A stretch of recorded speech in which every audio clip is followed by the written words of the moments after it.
આપ જોઈ રહ્યા છો સ્પાર્ક ટુડે ન્યૂઝ। ભારતીય કિસાન સંઘ દ્વારા ખેડા કલેક્ટરને માવઠા અને મગફળીની ખરીદી મુદ્દે રજૂઆત કરવામાં આવી છે। કમોસમી વરસાદ વરસી રહ્યો છે, જેને લઈને માવઠું થઈ રહ્યું છે। ખેડૂતોને થયેલા ભારે નુકસાન અને મગફળીના ટેકાના ભાવે ખરીદીમાં અનિશ્ચિતતા મુદ્દે ભારતીય કિસાન સંઘ ખેડા જિલ્લા દ્વારા જિલ્લા કલેક્ટરને ઉગ્ર રજૂઆત કરવામાં આવી છે। સંઘે તંત્ર સમક્ષ ખેડૂતોની વર્તમાન દયનીય સ્થિતિ પર તાત્કાલિક કાર્યવાહી કરવા માંગ કરી છે।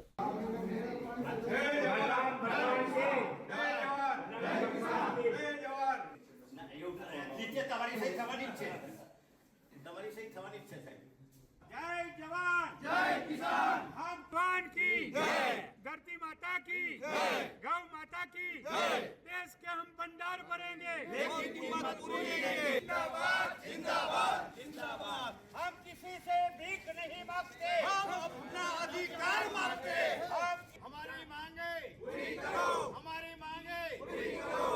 शांतिलाल के पटेल, भारतीय किसान संघ खेड़ा जिला प्रमुख। આજે આવેદનપત્ર આપવાનો હેતુ છેલ્લા 6 દિવસથી વરસાદ ખેડા જિલ્લાની અંદર ચાલુ છે। એની અંદર મોટા ભાગનું ખેતીનું નુકસાન થયેલું છે। એ નુકસાનમાં ડાંગર છે, મગફળી છે, કોઈ મકાઈ હોય કે અન્ય પાક હોય, તમાકુ હોય, કપાસ હોય, એ તમામના બી બધા ઉગી ગયેલા છે।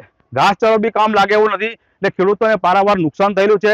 આ બાબતમાં અમે ભારતીય કિસાન સંઘ દ્વારા ખેડા જિલ્લાને અમે આવેદનપત્ર આપ્યું છે ને એની સાથે તમામ જિલ્લાના ખેડા જિલ્લાના ધારાસભ્યો, સંસદ સભ્યો હોય કે જિલ્લા પંચાયતના ચૂંટાયેલા સભ્યો, તમામને અમે કિસાન સંઘથી ખેડૂતો વિનંતી કરીએ છીએ કે એ બી અમારી જોડે રજૂઆત કરે સરકારમાં ને ખેડૂતો લાભ મળે ને લાભ એટલે જે નુકસાન થયેલું છે એ નુકસાનના પ્રત્યે એટલે આવતી રવિ સિઝનમાં ખેતી કરી શકે એ પ્રમાણે વળતર મળવું જોઈએ। એટલે અમારી એવી માંગણી છે એકરે 20,000 રૂપિયા મળે ને દરેક વીઘા મળવું જોઈએ, હેક્ટર બેક્ટર નહીં। એમ હેક્ટર મળશે 2 હેક્ટરનું કોઈ મર્યાદામાં કોઈ મેળ નથી આવતો।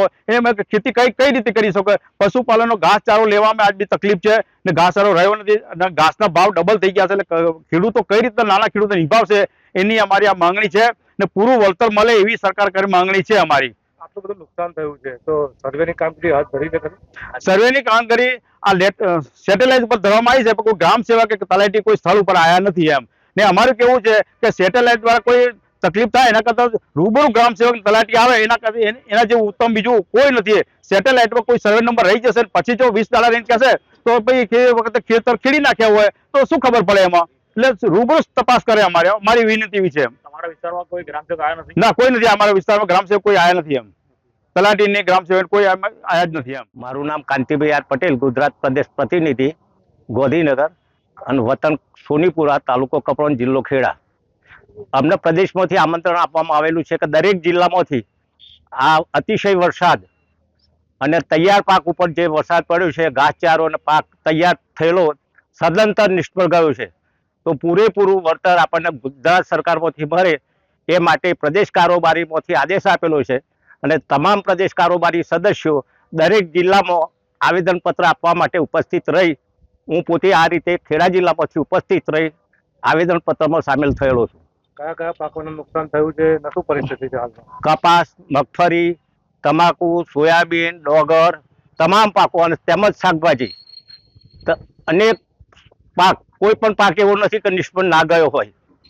અને ઘાસચારો પણ એટલો જ નિષ્ફળ ગયો છે કે હવે જાનવરને ઘાસ શું ખવડાવવું, ક્યાંથી લાવવું, અને વત્તા માણસો માટે પણ તકલીફ છે। ખેડૂતોનો પાક તો નિષ્ફળ ગયો, ખર્ચો નિષ્ફળ ગયો, આવક નિષ્ફળ ગઈ, તો પૂરેપૂરું વળતર મળે એવી અમારી સરકારશ્રીને વિનંતી છે।